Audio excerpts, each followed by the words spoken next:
Harshita Sharma, Biyani yoga and health club की छात्रा आप सभी का स्वागत करती हूँ। आज हम सबसे common disease condition that is conjunctivitis के बारे में बात करेंगे और इसी पे चर्चा करने के लिए हमारे साथ नर्सिंग डिपार्टमेंट से जुड़ी हुए doctor Vidhi Sharma ma'am. Welcome ma'am. Thank you Harshita. Ma'am, जैसे कि आप देख रहे हैं कि आई फ्लू सबसे ज़्यादा रेनी सीजन्स के अंदर फैल रहा है, तो मैम ये आई फ्लू है क्या? आई फ्लू या हर्षिता ने जैसे बताया कंजक्टिवाइटिस, ये एक सीजनल समस्या है जो फ़िलहाल अभी हम सब अपने चारों तरफ बहुत ही कॉमनली फैलते हुए देख रहे हैं। तो आई फ्लू कह दीजिए या पिंक आई कह दीजिए या कंजक्टिवाइटिस कह दीजिए, ये एक ऐसी समस्या है जिसके अंदर जो कंजक्टिवा नाम की एक पतली झिल्ली जो हमारी आँखों को कवर करके रखती है, आँख यानी आँख का जो सामने वाला हिस्सा और पलकों को कवर करने के लिए एक पतली झिल्ली जो है वो आवरण के रूप में जो आँखों को चारों तरफ से घेर के रखती है, कंजक्टिवा हम उसे कहते हैं।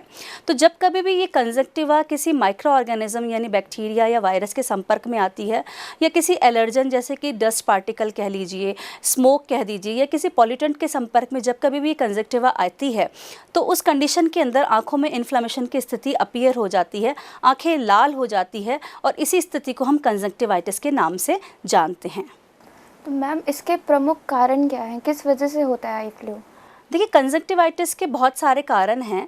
इसमें से कुछ कारण हैं जो कि इन्फेक्शियस है, जो सबसे ज़्यादा कॉमनली देखने को मिलते हैं।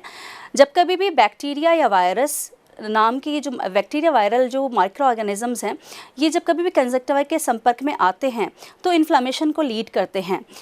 तो हम देख सकते हैं कि बहुत सारे लोग जो कि अपर रेस्पिरेटरी ट्रैक्ट इन्फेक्शन जिसे हम कह सकते हैं कि कॉमन कोल्ड से भी अगर कोई व्यक्ति सफ़र कर रहा है, उसके भी कंजक्टिवाइटिस होने के चांसेस जो है वो बहुत ज़्यादा बढ़ जाते हैं। तो वायरस जो है एक बहुत ही कॉमन वायरस है जो कि आई फ्लू का एक बहुत मुख्य कारण देखा गया है। इसके अलावा स्ट्रेप्टोकोकस है, स्टेफाइलोकोकस बैक्टीरियाज की वजह से भी आई फ्लू जो है वो देखने को मिलता है।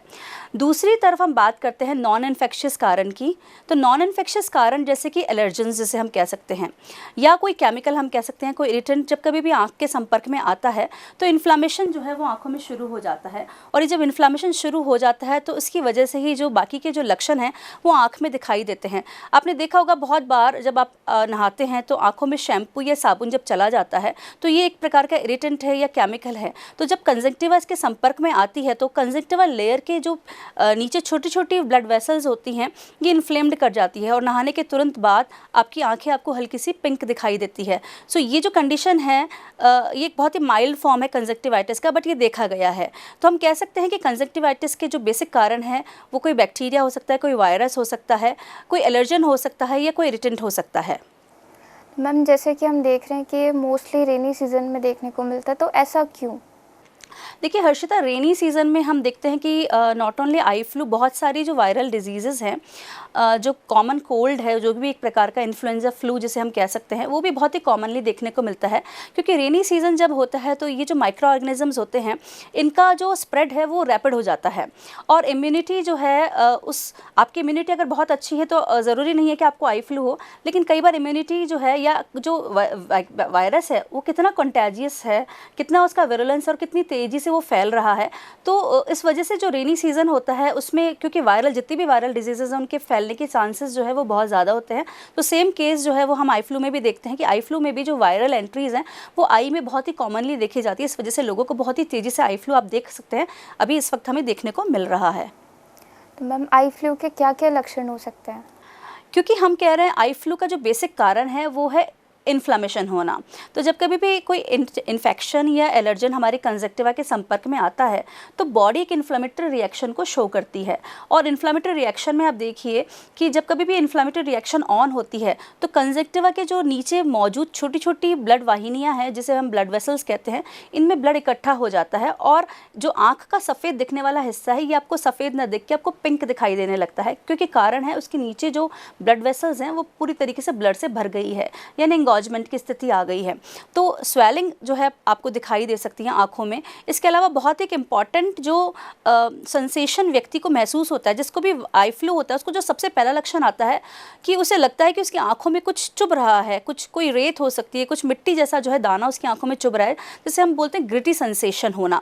तो व्यक्ति जो सफ़र करता है उसको सबसे पहले लगता है कि उसकी आँखों में देयर इज समथिंग एबनॉर्मल इन माई आई, मेरी आँख में कुछ अजीब सा जो मुझे चुभ रहा है। सो एक ग्रिटी सेंसेशन जो है सबसे ज़्यादा महसूस होता है और समय के साथ साथ में बाकी और लक्षण जो है वो धीरे धीरे जुड़ते चले जाते हैं, जिसमें रेडनेस का आना, इसके अलावा व्यक्ति को इचिंग हो जाती है।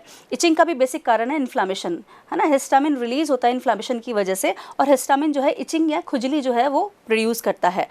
इसके अलावा आप देखिए कि व्यक्ति जो है उसकी आंखों में से पानी आने लग जाता है, क्योंकि कंजक्टिवा का एक मुख्य काम जो है वो टीयर के प्रोडक्शन में हेल्प करना भी है, और जब कभी भी इन्फ्लामेशन होता है तो कंजक्टिवा की जो ये कैपेसिटी है सीक्रेशन की, ये बढ़ जाती है, इसलिए व्यक्ति को बार बार आंखों में से पानी जैसी समस्याएं भी उसको महसूस होती है। इसके अलावा आप देखिए कि व्यक्ति को ब्लड विज़न होता है, ब्लड विज़न मतलब धुंधला दिखाई देने लगता है, जो विजुअल एक्विटी है वो यहाँ पर डाउन चली जाती है।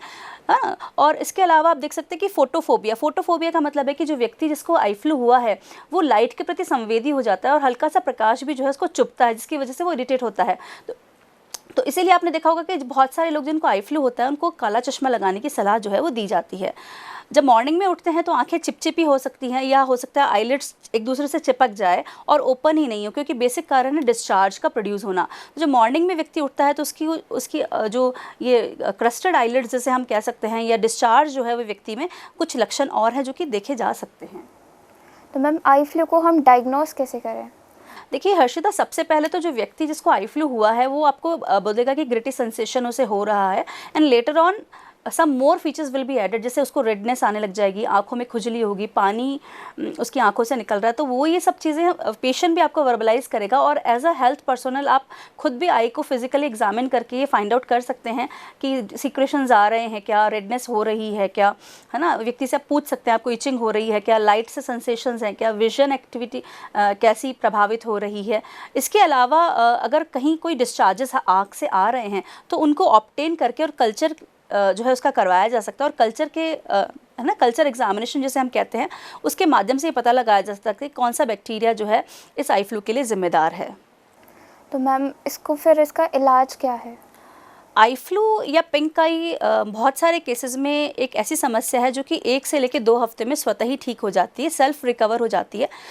सिर्फ आप जो है सावधानियां रखें, कुछ प्रिकॉशंस रखें ताकि और ज़्यादा कॉम्प्लिकेशन की स्थिति नहीं आए, तो बहुत सारे मैक्सिमम केसेस के अंदर जो है ये स्वतः ही ठीक हो जाता है, बहुत ज़्यादा ट्रीटमेंट लेने की आवश्यकता नहीं पड़ती है।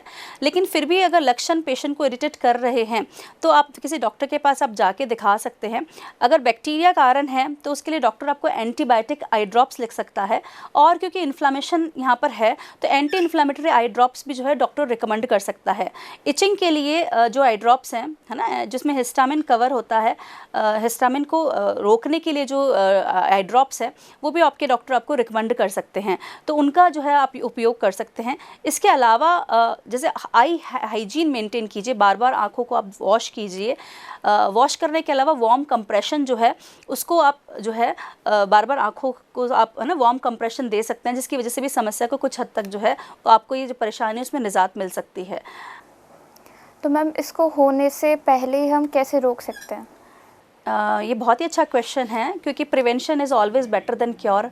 तो आई फ्लू के बारे में भी हमारे पास में बहुत सारे ऐसे प्रिवेंटिव टिप्स हैं जिनको फॉलो करके हम जो है आई फ्लू से बच सकते हैं।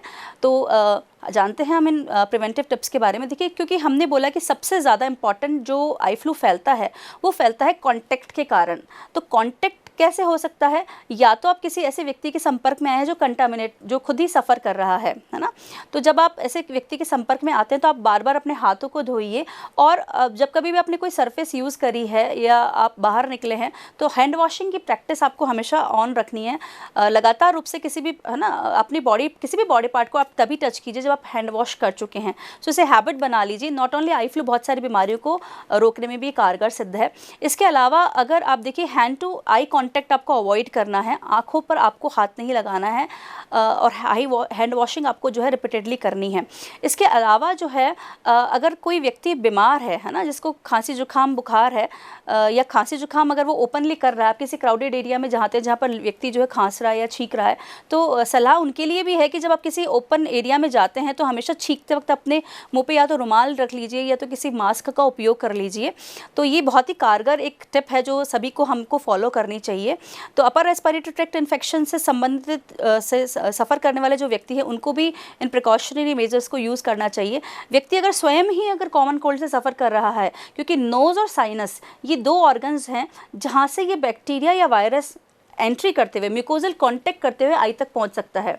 ठीक है, तो कई बार आप स्वयं ही, अगर आप स्वयं ही कॉमन कोल्ड से सफ़र कर रहे हैं तो भी आपको आई फ्लू आने की संभावना है, तो बेहतर है कि आप उसके लिए जो है इलाज ले लीजिए समय पे।